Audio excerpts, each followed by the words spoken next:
Hi guys, welcome to Vic and Vern Sports Chat. I'm Vic and welcome to Across the Pond, our North American sports update show.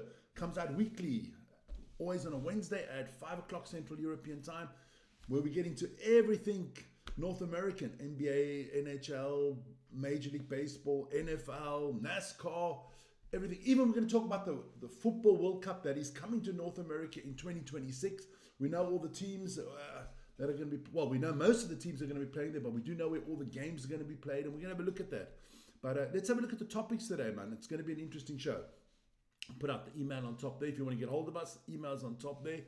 We're going to talk about the NFL. Obviously, that is hotting up there, baby. All the bye weeks are done. No more resting anymore. Everybody's had their bye week. So we're going to be having 16 games from now on until the end of the season. Some teams have done already. They're out of the playoffs. Other teams looking to still get in there. That's going to be good. Then we're going to look at the NHL and the NBA. That's hotting up as well. Of course, college football, baby. Playoffs are not far away. I mean, there's I think 2 more games to go.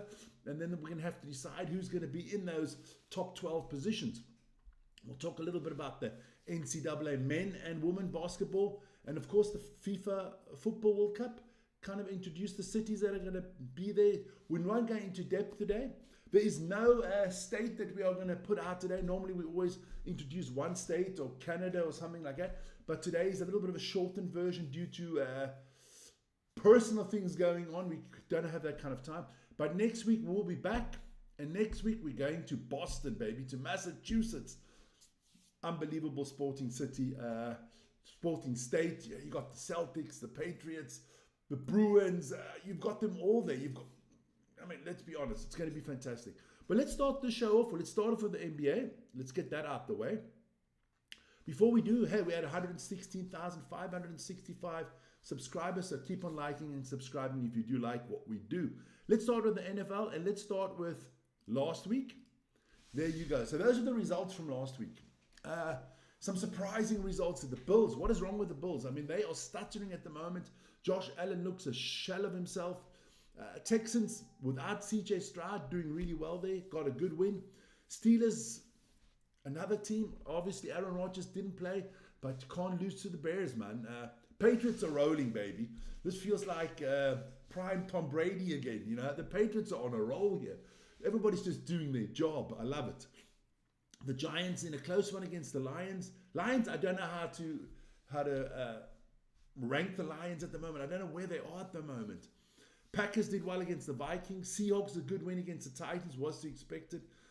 The Colts, they should have never lost that game against the Chiefs. But the Chiefs are over 500 for the first time this season, so they're doing well. The Jets are the Jets. We're not even going to talk about the Jets. They lost to the Ravens. The Browns with Shedeur Sanders, good win there. Jaguars beating the Cardinals. That is a bad loss by the Eagles against the Cowboys. Are the Cowboys still going to make the playoffs? Is America's team going to be there or thereabout? Falcons beat the Saints. The Buccaneers in a terrible loss to the Rams. Okay, we didn't have Baker Mayfield.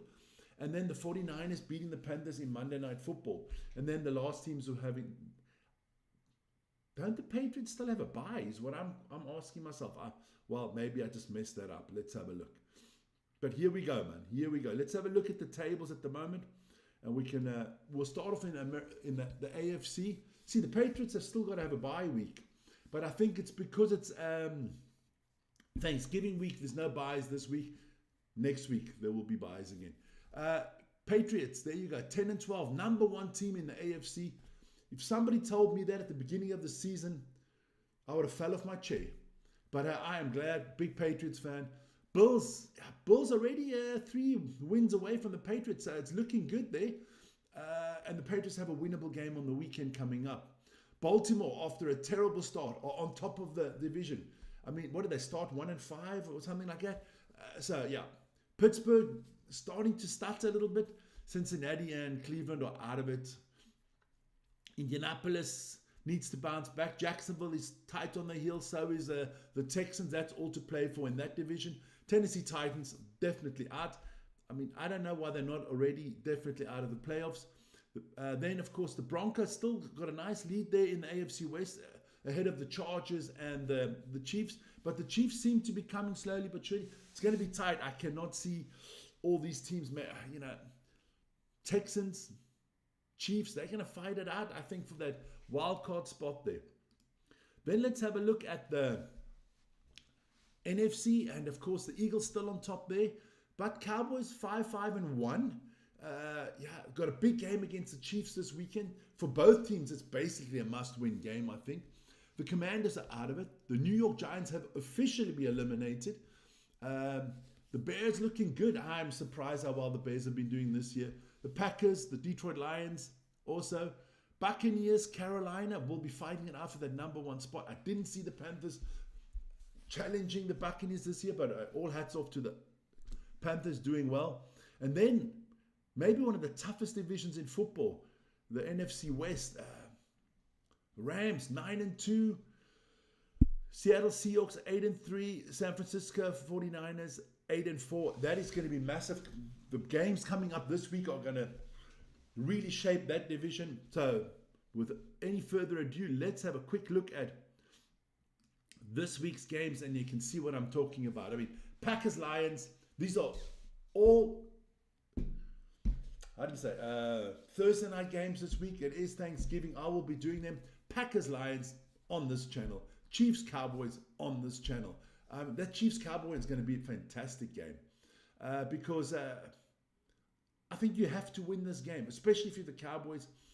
Bengals, Ravens. Is Joe Burrow going to start? That's the big question. The Bears. No, it's not Bears. I've been drinking too much. It's the Bears, my friend, against the Eagles. Another big one. 49ers, Browns. Be interesting, that one. Let's look further down the list. Rams, Panthers, interesting matchup. Bills, Steelers, two teams that have lost a little bit of form. So that's going to be an interesting one there. Broncos, Commanders, meh. And then the Giants against the Patriots. I need my Patriots to win this one. We win this one and we guarantee the playoff spot. That would be fantastic. But that is kind of what's coming up this week. So don't forget, hit the notification button and you'll be live for all the games that we are going to be doing. Then have a look quickly at the statistics in the NFL. Drake May still on top there with 3,150 passing yards, ahead of Patrick Mahomes and Dak Prescott. Matthew Stafford with the most touchdowns, with 30 touchdowns already, having a good season. Rams looking good, so that's your passing stats. You know one of the MVPs is coming from this list because the NFL do not have the courage of their own conviction and give it to a running back or to a wide receiver. So let's look at the running backs. Look, it is Jonathan Taylor, over 1,000 yards already this season. James Cook doing really well. Guy, you're going to look at the bottom of the list there. Christian McCaffrey, okay? He's had 796 rushing yards.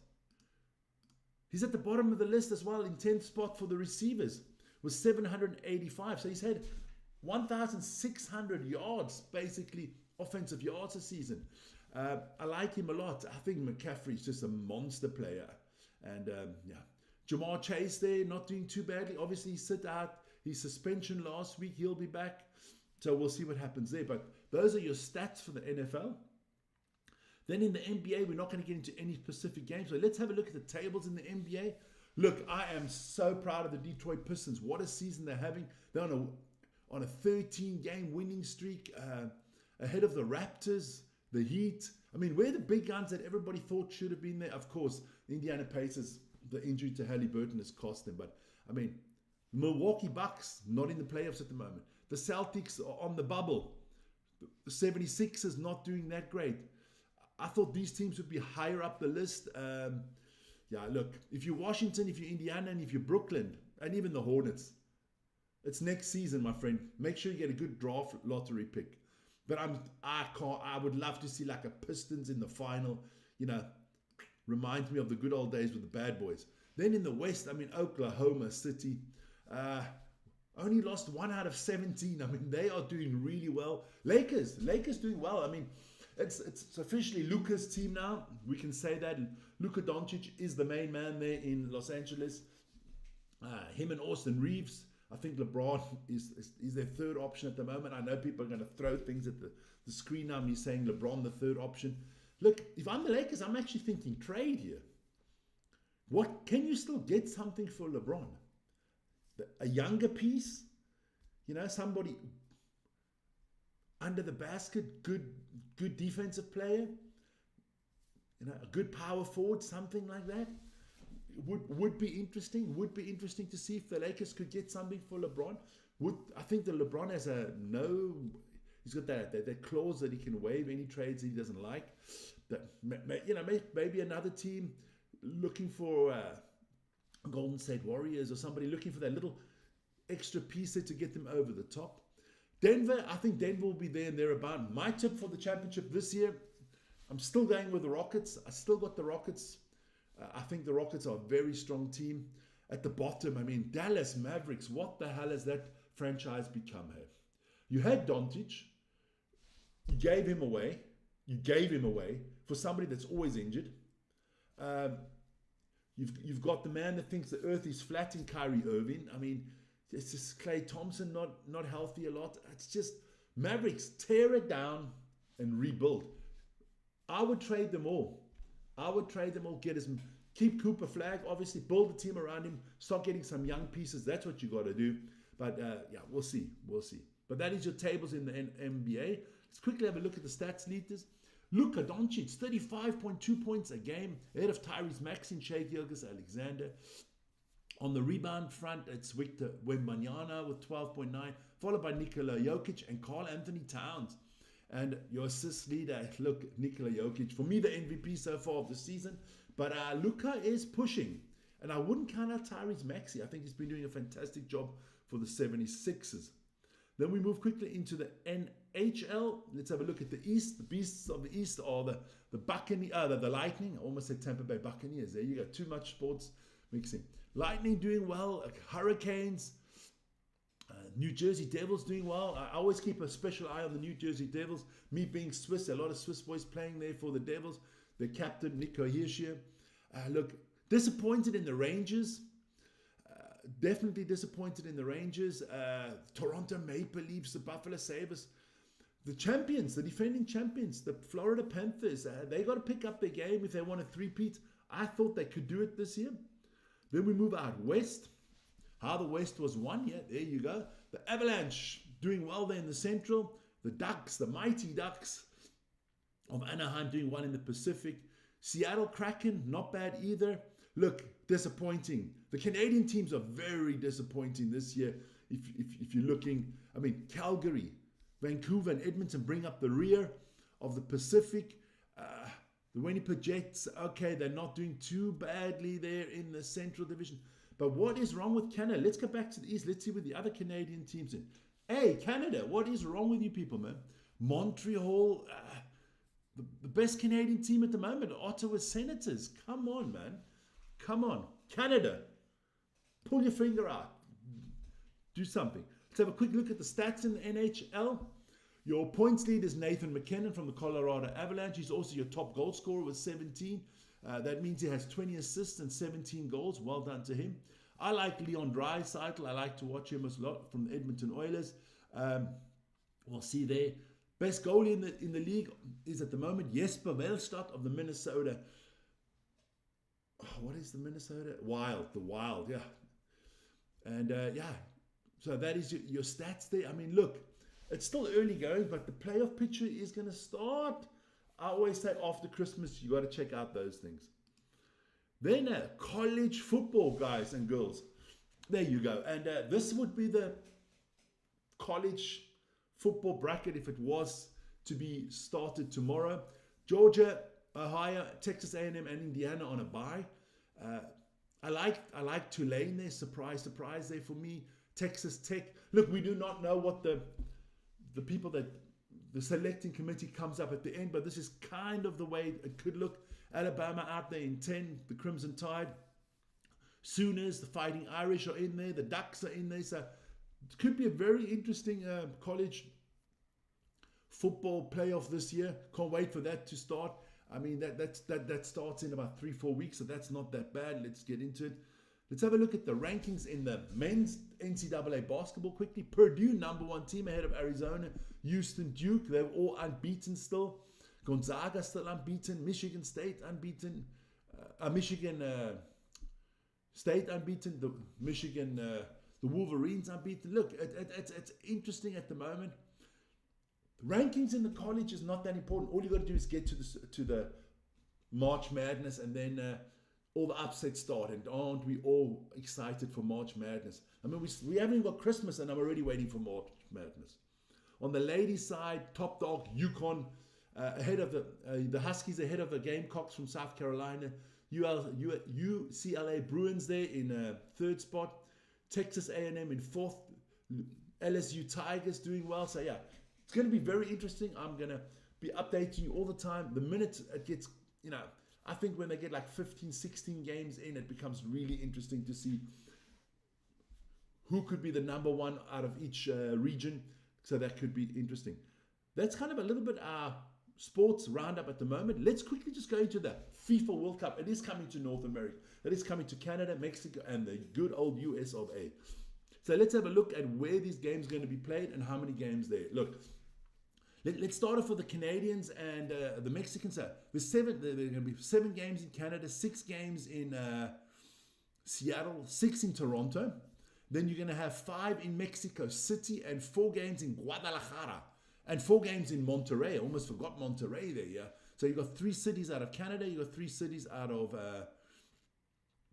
Mexico. Fantastic. And then, of course, you have your host cities in the US is Boston, New York. That's the MetLife Stadium, Philadelphia, Kansas City, Atlanta, Miami, Houston, Dallas, LA, and San Francisco. And the final will be in the MetLife Stadium in New York. Should be interesting. Let's have a look at the teams that are qualified. For the moment, there are still 6 spots open. So those are your qualified teams. I'm not going to run through all of them. I'm just going to mention the little island of Curacao. Congratulations, the smallest nation ever to make it to a football World Cup. So that is fantastic. I mean, I'll have a special eye, me being a Swiss-South African combination. I will definitely have an eye on the Swiss and on the South Africans. Look, I was going to hope for Portugal. I said it in a few shows ago on our morning show, but I'm against Portugal now because FIFA is cheating. Cristiano Ronaldo elbowed somebody. That's an automatic 3-game ban. They've come up with this new rule that his suspension is now on probation so that he can play all the World Cup games. I mean, let's be honest. If that had happened to any other player, had that happened to a player from Curacao, he would be banned for 3 games. The FIFA wouldn't give a shit. That's the same as when they put Inter Miami into the Club World Cup just because of Messi. This is a load of hogwash, man. I'm not happy about it. But those are the teams. Should be an interesting World Cup, exciting World Cup. Don't forget, the World Cup qualifying draw is next week on the 5th of December. It will be live on this channel, so make sure to watch it with us live, or I will update you on Across the Pond because it's got to do with North America. There you go. So that's kind of our show for today. It's a shorter version. Next week we'll have a long version again, but please join us again next week. Thanks for watching, and I'll see you guys later this evening. Vern's doing basketball later this evening. EuroLeague, big game, big game. This is like the Celtics against the Lakers, but it is Panathinaikos. It is Olympiacos Piraeus who traveled to Red Star Belgrade. That's kind of like one of the biggest games in European basketball. If you've never seen European basketball, check it out. It's really exciting. Crowds are crazy. Gonna have a good one. Guys, I wish you a wonderful day. Greetings to all the guys out there in North America. Have a good evening, afternoon, or morning, whatever the time is with you guys. And I will see you guys later. Ciao, ciao.